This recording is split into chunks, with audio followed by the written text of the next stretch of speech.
Olá pessoal, tudo bem? Como é que vocês estão por aí? Espero que vocês estejam todos aí muito bem, graça e paz de Jesus Cristo de Nazaré. Estamos aqui para a nossa terceira aula sobre estudo no Sermão do Monte. Já é a nossa terceira aula onde a gente vai poder compartilhar alguma coisa diferente do que vimos aula passada. Aliás, aula passada nós trabalhamos sobre a questão do caráter do cristão. As bem-aventuranças, estudamos um pouco sobre o que é ser bem-aventurado, o que é ser feliz, de acordo com os valores de Cristo, obviamente, né? E ali a gente aprendeu muita coisa do que a gente precisa ser e caminhar para poder tentar chegar naquilo que é muito difícil. Os humildes, de espírito, aqueles que precisam ser dedicados e tentar ao máximo buscar essa humildade em querer depender de Deus em tudo. E várias outras coisas que não convém retomar agora no momento por questão do nosso tempo. Mas nesta aula nós estudaremos aqui sobre a influência do cristão, o sal e a luz. Mateus 5, 13 a 16. Nós vamos aqui discutir com vocês, ruminar, meditar sobre o que é ser sal e luz na nossa sociedade. Por que Jesus nos incentiva a sermos sal e luz? Quais são as consequências disso? Quais são as consequências de não seguir essas orientações de Jesus? De que forma nós podemos ser sal e luz? E qual a importância disso para a sua vida e para a minha vida hoje, 2020, agosto, época em que estamos vivendo uma pandemia causada pelo coronavírus? Por que sermos sal e luz hoje, neste momento de pandemia? Aí nas suas relações, no seu trabalho, na sua escola, nas suas amizades. Por quê? É sobre isso que nós iremos meditar nesta aula de hoje. E para isso a gente vai começar fazendo o que a gente já estava fazendo nos outros encontros, que é de ler a palavra. E, portanto, aqui nós iniciaremos a leitura do dia de hoje. Vocês são o sal da terra. Ora, se o sal vier a ser insípido, como lhe restaurar o sabor? Para nada mais presta, senão para, lançado fora, ser pisado pelos homens. Vocês são a luz do mundo. Não se pode esconder uma cidade situada no alto de um monte. Nem se acende uma lamparina para colocá-la debaixo de um cesto, mas num lugar adequado, onde ilumina bem todos os que estão na casa. Assim, brilhe também a luz de vocês diante dos outros, para que vejam as boas obras que vocês fazem e glorifiquem o Pai de vocês que está nos céus.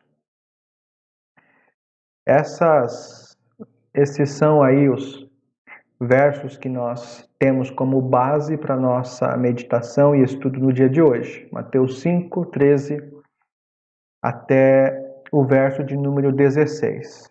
Aqui Jesus ele mostra a sua direção e orientação no sentido de que nós sejamos sal e luz, não é? Vamos lá. Que influência poderiam exercer as pessoas descritas nas bem-aventuranças neste mundo violento e agressivo? Que bem duradouro poderiam proporcionar o humilde e o manso, os que choram e os misericordiosos, ou aqueles que tentam fazer paz e não guerra? Não seriam simplesmente tragados pela enchente do mal? O que a gente está tentando ver aqui com vocês é, primeiramente, aqui, de acordo com as características que nós estudamos lá, das bem-aventuranças, exercendo aqueles mandamentos, cumprindo essa forma de ser do caráter que Jesus quer em nós, como é que a gente pode exercer hoje a tarefa de viver na sociedade e sermos sal e luz nela? Esse é o grande desafio. O que poderiam realizar aqueles cuja única paixão é um apetite pela justiça e cuja única arma é a pureza de coração? Essas pessoas não seriam frágeis demais para conseguir realizar alguma coisa, especialmente se constituem uma minoria no mundo? Então, assim, os humildes de coração, os mansos, será que a gente consegue viver num mundo e exercitarmos essa questão de que Jesus nos pede agora de sermos sal e luz? Será que as características da bem-aventurança nos motivam ou nos guiam para esse passo de exercermos e sermos relevantes na vida em sociedade? Esse é uma grande pergunta que se pode fazer, porque parece, a princípio, que são características que de nada no mundo de hoje causariam impacto, não é verdade? Essa é a ideia que a gente tem primeiramente. As bem-aventuranças descrevem o caráter essencial dos discípulos de Jesus. Ok, beleza, tranquilo.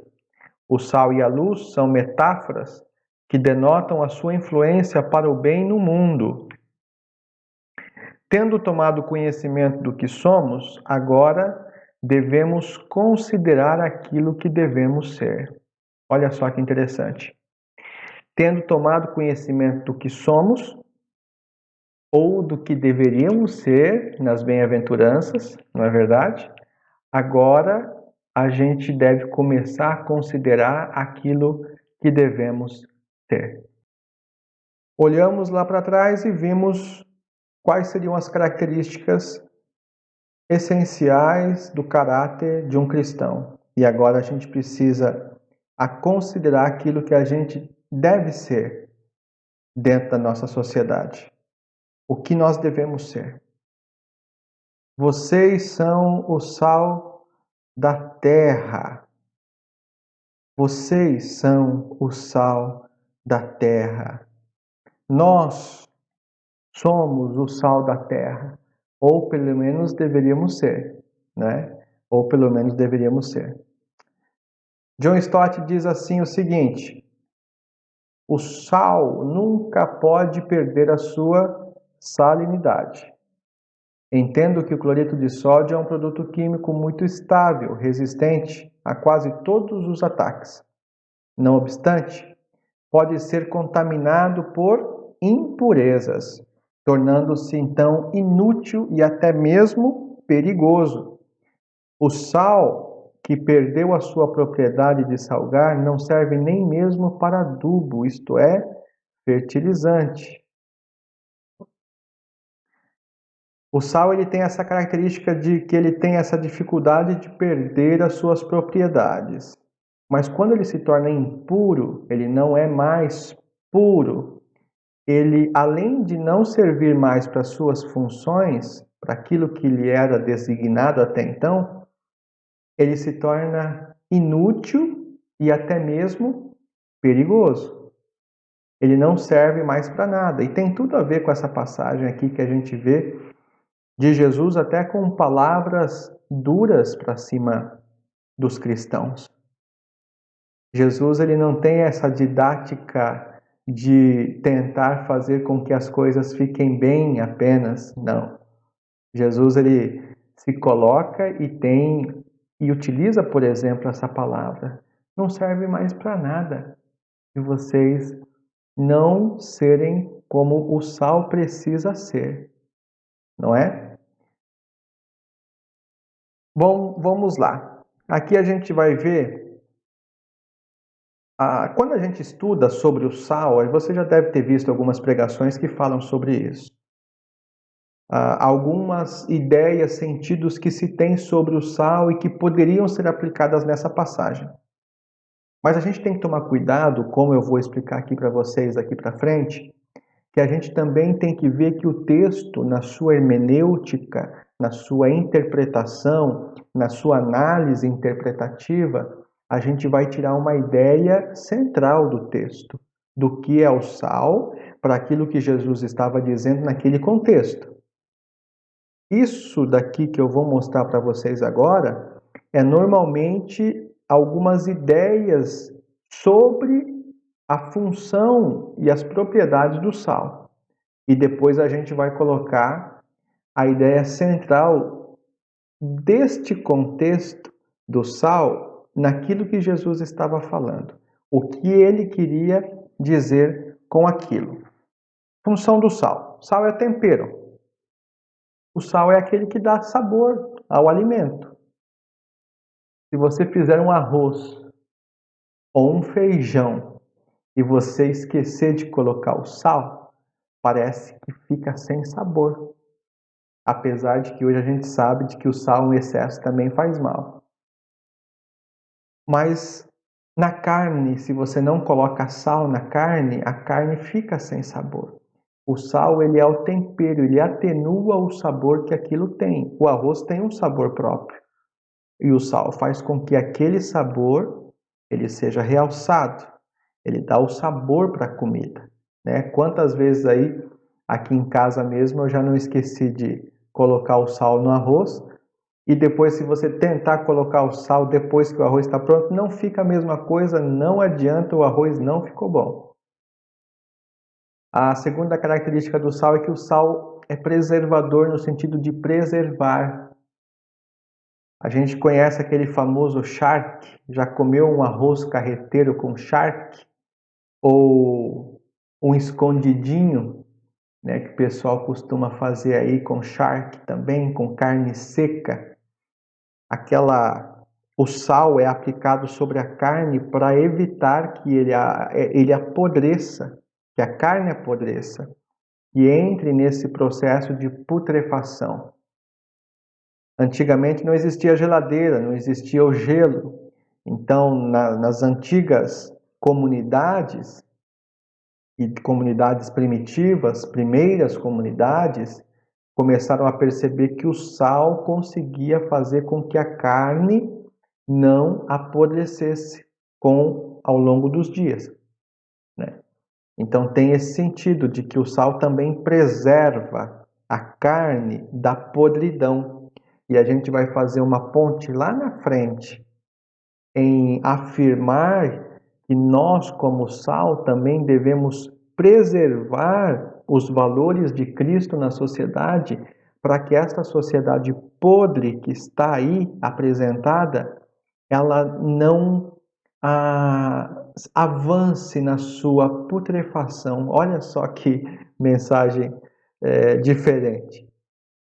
E uma terceira característica do sal aqui é que o sal é ligado à pureza. Os romanos acreditavam que o sal era símbolo da pureza, porque ele justamente vinha desses dois elementos, né? Ele vem do sol e do mar, elementos muito puros ali para a cultura romana. Então isso tudo tem a ver com a questão da cultura, do que a gente entende para que serve o sal nos dias de hoje. Olha lá. Presença relevante. Da mesma forma como o sal preserva a carne, o discípulo conserva mais pura a sociedade. Da mesma forma como o sal tempera e dá sabor à comida, o discípulo concede tempero e significado de vida a um ambiente. Olha só. O sal preserva a carne.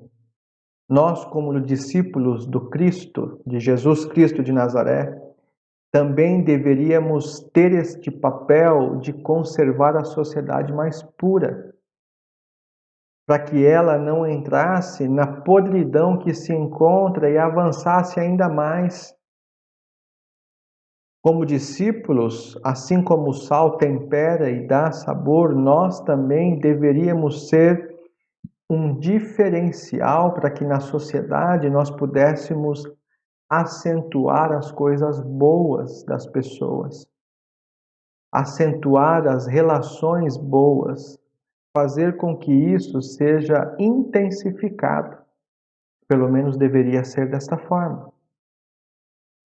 Agora, aquela ideia central que eu estava falando para vocês que a gente deveria se ater. A gente tem essas características do sal, o sal dá tempero, dá sabor, preserva, ele tem a ideia da pureza. Mas neste contexto aqui, quando Jesus diz, vocês são o sal da terra, a ideia central que aparece aqui é o que a gente pode ler aqui juntos. Vamos ler comigo aqui. Jesus estava ensinando seus discípulos a serem pacificadores, sensíveis, mansos. No Sermão do Monte há ensinamentos sobre intimidade com Deus, vida devocional profunda, confiança em Deus e despojamento de tudo. Isso é o que a gente aprendeu lá. Novos paradigmas e princípios capazes de dar sentido à vida, de tornar a vida realmente significativa. Sem esses valores, a vida perde a razão de ser. Olha só que interessante. Nós estávamos estudando ali atrás os valores, e durante todo o Sermão do Monte, Jesus vai falando dos valores do reino, que não são os mesmos valores do mundo. O Sermão do Monte em si, a todo momento, ele quer dizer para nós que nós precisamos ser um diferencial daqueles que não acreditam no Cristo, ou daqueles que ainda não vivenciaram, experimentaram a realidade do Cristo em suas vidas. Por isso, quando eu olho para esta passagem, eu tenho que analisá-la de uma forma holística, da sua completude, na sua integralidade, no seu todo. E por isso, quando eu olho para este versículo de Jesus dizendo vocês são o sal do mundo, eu preciso analisar que isso vem depois de um ensinamento de Jesus falando o que era o caráter do cristão. Portanto, aquele que vai ser sal, ele já vai ser sal de acordo com determinados valores. E se aqueles valores não forem vividos, de nada vai prestar, de nada vai servir. Olha que palavras duras de Jesus para a gente. Quando eu olho aqui para esse texto e percebo aqui que antes do texto que nós lemos, Jesus vai mostrando já para a gente, Jesus é muito didático nesse sentido. Primeiro ele nos mostra os valores do caráter do cristão e depois ele faz uma ponte de como esses valores precisam ser aplicados em sociedade, em vida coletiva e não apenas individual. Por isso que os valores do reino, eles não são valores para serem praticados apenas na individualidade, no ser humano apenas em si mesmo, mas os valores do reino precisam ser aplicados na coletividade, na sociedade, com aquele que você convive diariamente. Deixa de ser interessante quando a gente não pratica esses valores. Para nada mais presta. Sem amor genuíno, sem uma fé inteligente, sem um fervor de espírito, o discípulo não contagia ninguém, não torna interessante nem atraente, desculpa ali, faltou um M, nem atraente o seu testemunho. Torna algo sem sabor.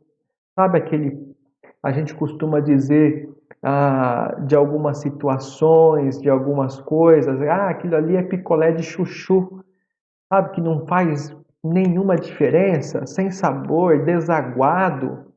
Parece que a gente vive uma vida em igreja de pessoas, muitas vezes, que estão vivenciando a sua fé cristã desta forma, sem nenhum tipo de atrativo pessoal para transmitir para o outro, sem sabor, vivendo a vida cristã no piloto automático. É difícil, mas é uma realidade, e Jesus diz assim: se ficar desse jeito, não presta para nada. Não serve para nada, vai servir na verdade para ser pisado aí pelos homens, mais nada. Olha só que interessante. O ser sal é ser um sal cheio de valores. e princípios que o Mestre já ensinou. E se a gente não vivencia isso, como é que a gente vai salgar a vida das pessoas? Como é que a gente vai salgar a vida da sociedade? Como é que a gente vai poder dar sabor? Como é que a gente vai poder preservar? Como é que a gente vai mostrar pureza se nós não estamos experimentando os valores do reino? São palavras duras de Jesus, duríssimas, e que nós precisamos levar a sério. Assim é o sal. Enquanto mantém as suas propriedades, agrega valor. Olha só que interessante.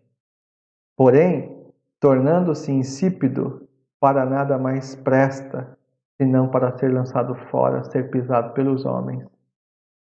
Enquanto mantém as suas propriedades, o que o sal faz? Ele agrega valor, ele soma, e a gente tem que pensar no papel que nós, como cristãos, como os discípulos, seguidores de Jesus Cristo de Nazaré, como é que nós estamos atuando em sociedade? Será que nós estamos agregando valor às pessoas que estão ao nosso redor? Ou será que não está valendo de nada?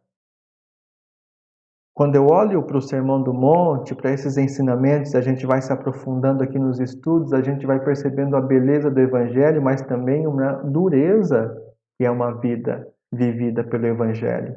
Não é nada fácil, não é nada simples, é custoso. E por isso nós precisamos nos apegar a estes valores embutidos, escritos na palavra e tentar vivê-los a cada dia para que a gente não se torne como um sal insípido que pode ser jogado fora. Pesadas as palavras, não é? Vamos lá para o próximo slide. A vida do discípulo só faz sentido se, primeiramente, estiver presente na sociedade. Vós sois o sal da terra. O Evangelho se expressa através dessa presença humana dos filhos de Deus. Olha só que lindo. Não adianta tentar viver uma vida monástica sem querer se relacionar com as pessoas. Os essênios e algumas culturas tinham por características a busca pelo isolamento completo e total. E quando nós vemos aqui o sal agindo, o sal não pode agir se não tiver pessoas ao redor para manipulá-lo. O sal, ele existe em vida, em sociedade. Por isso que nós vamos ser discípulos de Jesus relevantes e sermos como o sal, que dá sabor, que preserva e que é puro, se nós estivermos inseridos na sociedade. Vivermos em sociedade e falarmos assim para a sociedade: olha, nós somos diferentes. Nós temos um outro estilo de vida. Nós temos uma outra forma de ver a vida. E por isso nós podemos mostrar para você. E a gente pode dizer como que pode ser melhor. Como os valores do reino podem modificar a sua vida. O Evangelho se expressa através dessa presença humana dos filhos de Deus na sociedade. Precisamos colocar os nossos pés em direção ao outro, em direção às estruturas da sociedade, em direção àquilo que faz diferença na vida das pessoas. A gente vai falar sobre a luz, a gente não pode ficar escondido. A luz é para clarear, e para clarear a gente precisa aparecer. Não podemos ficar escondidos, vivendo apenas a vida cristã no culto de domingo, uma vez por semana. Não. É durante a semana, no nosso trabalho, que a gente vai poder experimentar a vida de Deus em nós e em sociedade. O Evangelho se expressa através dessa presença humana dos filhos de Deus. Além disso, se faz necessário que essa presença seja relevante. Da mesma forma como o sal, que para nada mais presta, se perder as suas propriedades, o discípulo perde a relevância do testemunho se fizer descaso da sua essência básica de vida, natureza, seus valores e princípios. Por isso que ali Jesus fala, e no Sermão do Monte todo é falado sobre valores, princípios, atitudes que precisam ser tomadas e que nós precisamos ter na nossa vida para nós podermos expressar e exteriorizar isso para as outras pessoas. Se nós ficarmos apenas no conhecimento daquilo que é de Deus e não colocar em prática, nós vamos ser como o sal insípido, que de nada presta. Essas são as palavras de Cristo. Esta é a revelação dele para nós.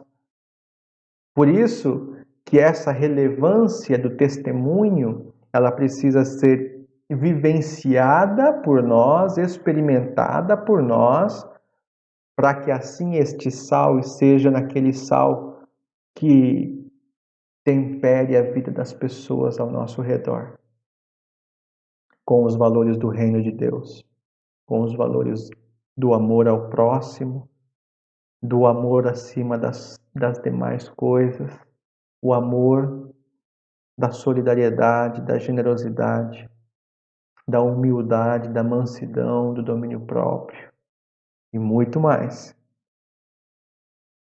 Sal que deixa de ser sal é descartável, assim como o discípulo que esquece ou faz descaso da vocação de ser filho de Deus.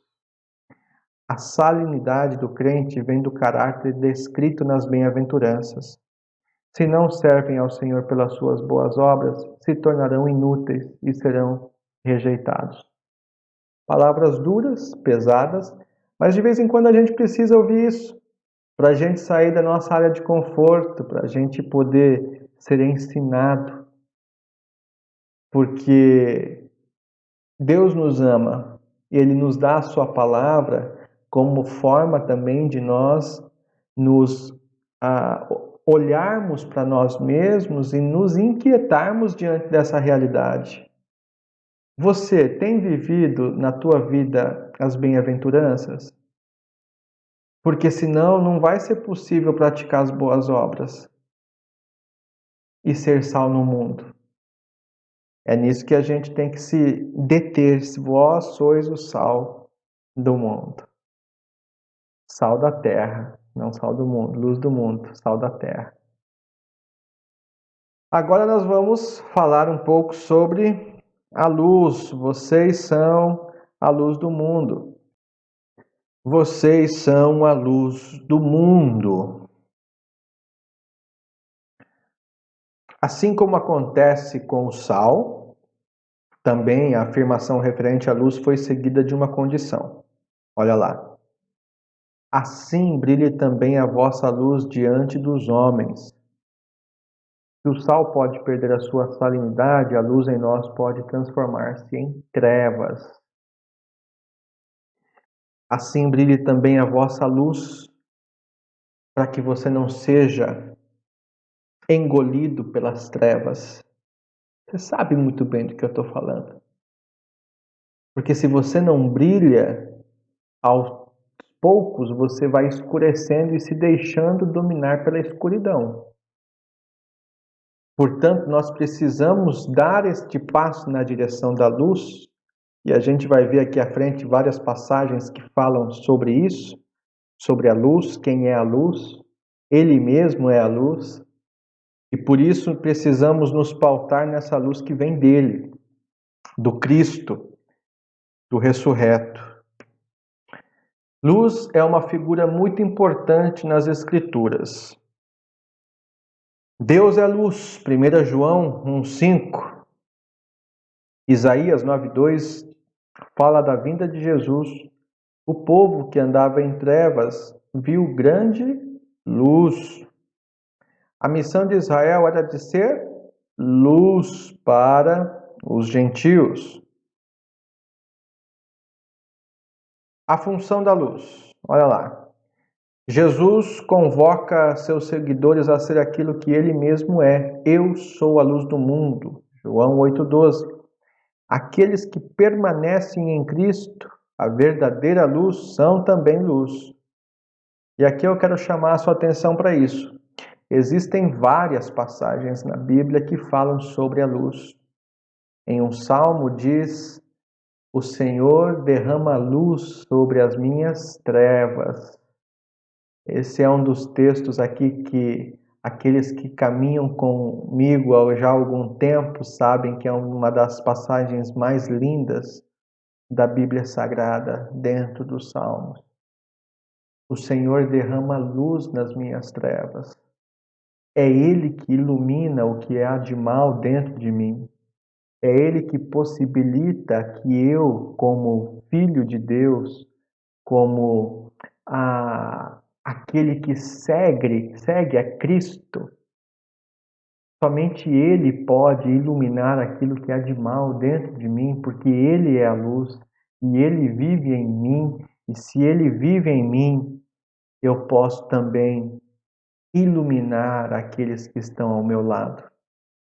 O Senhor derrama luz nas minhas trevas, me diz que essa luz não vem de mim. E por isso também posso me tranquilizar um pouco, porque sou iluminado por Cristo. E nesse sentido, não preciso ficar a todo momento tentando me cobrar para que eu mesmo gere luz, mas que eu possa orar pedindo para que Ele derrame luz nas minhas trevas. E assim eu possa ser usado por Ele para iluminar a vida de muitas pessoas, de iluminar a vida de pessoas que estão nas trevas, que perderam as perspectivas de vida, que já não têm mais nenhuma esperança na vida, que já abandonaram a alegria há muito tempo, que já desistiram de caminhar adiante, de dar o segundo passo, porque o primeiro passo nem sequer saiu. A luz que nós iremos abordar aqui nessa segunda parte do nosso estudo é uma luz que ela é exterior a nós. E por isso podemos descansar, porque não depende de nós. E por isso podemos confiar, porque ela não depende de nós, ela vem de Deus. E se vem de Deus, eu posso confiar que isso vai acontecer. Serei iluminado por Ele e através disso conseguirei levar a esperança para as pessoas que estão ao meu redor. Olha que mensagem de esperança. Que mensagem de esperança. A função da luz. A luz deve ser vista. Olha aí. Pessoas precisam dela para poder enxergar. A luz dissipa as trevas, que é aquilo que a gente estava falando até agora. Ela tem essa capacidade de iluminar aquilo que está escuro. A luz avisa do perigo, mostra, ilumina o caminho para você não tropeçar, por exemplo. A luz é um guia porque ela te direciona para onde ir. A luz deve brilhar no mundo, claro, deve brilhar no mundo para aquecer o mundo, para iluminar o mundo. O resultado da luz. Outros podem ver as nossas boas obras. Em segundo lugar, outros podem glorificar ao nosso Pai nos céus. As obras devem chamar a atenção para Deus e não para nós. Olha aí. A luz tem algumas funções, correto? Beleza? Estão comigo ainda? Né? Não se distraia, é tão fácil se distrair com o celular ou com o computador. Não se distraia, preste atenção aqui no que eu estou te falando. Existem coisas que a luz é capaz de fazer. E para que ou por que dela ser capaz de fazer? Para quê? Para que as pessoas possam ver, o mundo possa ver, a sociedade possa ver as nossas boas obras. Eu já vou explicar um pouquinho sobre essas boas obras aqui mais adiante. E uma segunda coisa também, que é o resultado da luz em nós, é que outras pessoas vão glorificar o nosso Pai. Ou seja, tudo que nós fazemos, por essa luz que está em nós, ela tem um único objetivo, que é de glorificar o nosso Pai, que é de glorificar a Ele, porque é Ele que faz essa luz existir. Outras pessoas vão enxergar estas boas obras e vão glorificar ao Pai por tudo aquilo que Ele faz através da sua luz, porque Ele mesmo é luz. Por isso que as obras não devem chamar a atenção para a gente, para nós, mas para Deus. Essa luz deve ser redirecionada para Ele mesmo. Essa glorificação, esse desejo de glorificar a Deus deve ser levado a Ele mesmo. Boas obras são obras também do amor, olha só. Além da fé, obras além do amor, além da fé. Elas expressam não só a nossa lealdade a Deus, mas também o nosso interesse pelos nossos semelhantes. O significado primário de obras tem de ser atos práticos e visíveis gerados pela compaixão. Quando os homens veem tais obras, disse Jesus, glorificam a Deus, pois eles encarnam as boas novas do seu amor que nós proclamamos. Sem elas, o nosso evangelho perde a sua credibilidade e Deus a sua honra. Vocês estão entendendo comigo aqui as boas obras? As boas obras, elas devem estar plenas da presença dos valores do reino, especialmente do amor. Porque quando nós expressamos atos práticos, ali como diz o texto, visíveis, gerados pela compaixão, que é o que Deus tem por nós, Ele é Deus compassivo, Deus bondoso, Ele se compadece de nós. Quando nós nos compadecemos do outro e praticamos as obras, essa luz que está em nós ilumina aquilo que está acontecendo e as pessoas olham para isso e a sociedade olha para isso e percebem que Deus está nisso. São as obras do amor que nós proclamamos que fazem transparecer essa luz de Cristo. Sem elas, o nosso evangelho perde a credibilidade. Olha só. E Deus a sua honra. São essas boas obras que não são feitas para que nós apareçamos, mas para que Deus seja exaltado e glorificado. Isso vira um contágio e isso se espalha, não é? Lições que a gente pode aprender aqui sobre ser sal da terra, luz do mundo. A primeira lição: há uma diferença fundamental entre os cristãos e os não cristãos, entre a igreja e o mundo. O Sermão do Monte ele parte desse pressuposto e ele quer nos ensinar cada vez mais que existe uma grande diferença entre aqueles que são cristãos e aqueles que não são cristãos.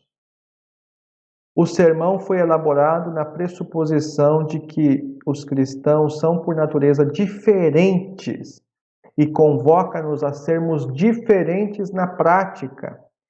Provavelmente a maior de todas as tragédias da igreja, através de sua longa história, cheia de altos e baixos, tem sido a sua constância de conformar-se à cultura prevalecente em lugar de desenvolver uma contracultura cristã. Nós, como cristãos, precisamos ser diferentes daqueles que não são. Durante toda essa trajetória da igreja, como está escrito ali no slide, nós somos penalizados cada vez mais quando nós tentamos agir de acordo com o que age a sociedade. Hoje, vivemos em um sistema altamente capitalista que menospreza a humanidade do ser humano em detrimento à sua vida como ser humano. Dentro deste sistema em que vivemos, o que prevalece sempre é o que a pessoa tem e não o que a pessoa é. As pessoas se tornam objetos e não seres humanos, se tornam números de consumidores e não seres humanos, que têm a sua plenitude. Se nós não valorizarmos o ser humano como Deus valoriza o ser humano, nós estaremos embutidos numa cultura que não é nossa. A cultura de Deus não é uma cultura de número. A cultura de Deus não olha para o ser humano como objeto. Deus não nos olha como consumidores. Por isso que Ele não nos analisa de acordo com o que a gente tem, mas Deus nos ama pelo que a gente é. E é por isso que a gente precisa ser uma legião de pessoas que viva o Evangelho de Cristo, mostrando que os valores do reino de Deus são completamente diferentes dos valores deste mundo. Este mundo onde diz que a lógica mercantilista é superior à lógica da vida, de que a economia mundial é mais importante do que uma vida, de que números são mais importantes do que pessoas. Deus nos ama por aquilo que a gente é e valoriza o ser humano acima de todas as coisas. Por isso que nós precisamos ser diferentes onde vivemos. Quando eu olho para os meus amigos de trabalho, eu me relaciono com eles não de acordo com aquilo que eles me podem dar, mas por aquilo que eles são. Quando eu estou na minha igreja, eu não vou para consumir um sermão ou consumir um serviço de escola bíblica para os meus filhos, mas eu vou para adorar a Deus. São valores diferentes. A lógica da dinâmica dos valores do reino de Deus são completamente diferentes dos valores deste mundo. E a gente precisa se atentar a isso. Ser sal e ser luz significa dizer que nós precisamos ser diferentes daquilo que o mundo preconiza, daquilo que o mundo diz que é certo.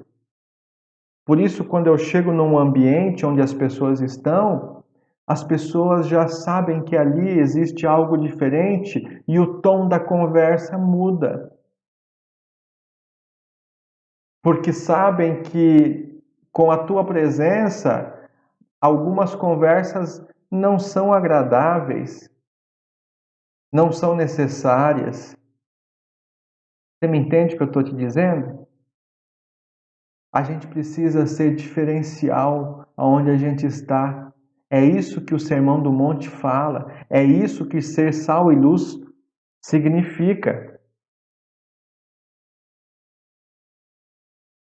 Uma segunda lição, temos de aceitar a responsabilidade que esta diferença coloca sobre nós. Existe um grande peso de responsabilidade sobre nós. Olha lá. Cada afirmação começa em grego, com o enfático pronome vocês, que seria o mesmo que dizer vocês e tão somente vocês. E eu vou dizer aqui para vocês, nós e tão somente nós podemos fazer isso. Discípulos de Jesus, nós e somente nós. São o sal da terra e a luz do mundo. Vocês têm de ser o que são. Esse peso da responsabilidade é o peso da responsabilidade que está sobre a sua vida, que está sobre a minha vida. Nós precisamos tomar posse dessa responsabilidade de vivenciarmos os valores das bem-aventuranças, do caráter do cristão e colocar em prática. Vocês e tão somente vocês podem fazer isso. Vocês estão percebendo da importância da responsabilidade? De que se você ou se eu estivermos vivendo essa vida descompensada e alheia a tudo isso que nós ouvimos aí e aprendemos, nós vamos ser como o sal insípido que não presta para nada? Ou como uma luz embaixo da cama que não serve de nada? Eu não quero isso para a minha vida. E eu oro também que você não queira isso para a sua. A outra lição, temos de considerar a nossa responsabilidade cristã como sendo dupla. Olha só que interessante. A função do sal é principalmente negativa, evitar a deterioração. A função da luz é positiva, iluminar as trevas. Assim, Jesus chama os seus discípulos para exercerem uma influência dupla na comunidade secular. Uma influência negativa, de impedir a sua deterioração, e uma influência positiva de produzir luz nas trevas. E aí eu quero entrar num assunto aqui com vocês. O sal é aquele que age para fazer com que a podridão da sociedade não avance. Beleza? Com isso eu quero dizer que o cristão tem um papel fundamental com relação às questões sociais. E Pablo, você já vai começar com isso? Não, não vou começar com nada disso. Eu vou falar com você agora dos valores do reino.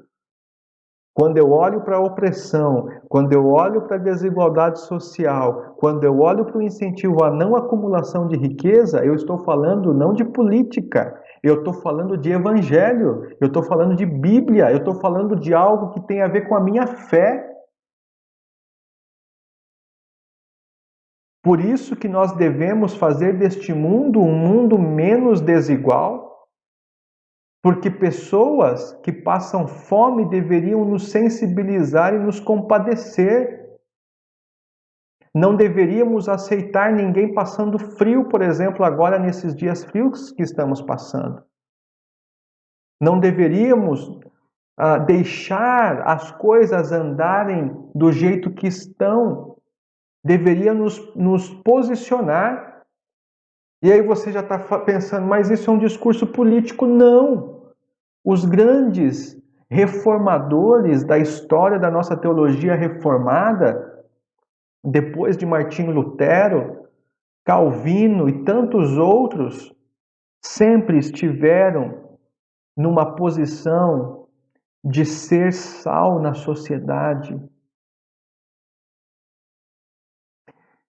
A história da teologia reformada tem muito a ver com a história de aberturas de escolas, de intervenções em orfanatos para que crianças fossem acolhidas. Calvino, em Genebra, realizou como governante daquela cidade grandes obras para tentar fazer com que todos pudessem ter acesso aos direitos básicos. Isso faz parte da nossa história de teologia reformada, de igreja em sociedade. Temos dentro da IPI do Brasil, por exemplo, Eduardo Carlos Pereira lutando academicamente contra a escravidão, que se fosse hoje, por exemplo, já ia ser colocado em algum tipo de protótipo, de paradigma político. Era contra o racismo, era contra a escravidão.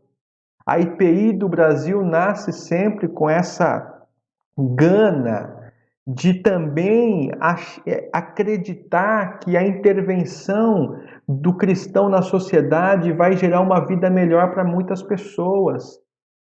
Por isso que eu tenho na Bíblia também a questão do auxílio aos órfãos, às viúvas, aos estrangeiros, aqueles que sofrem. E como sal, nós precisamos agir dessa forma.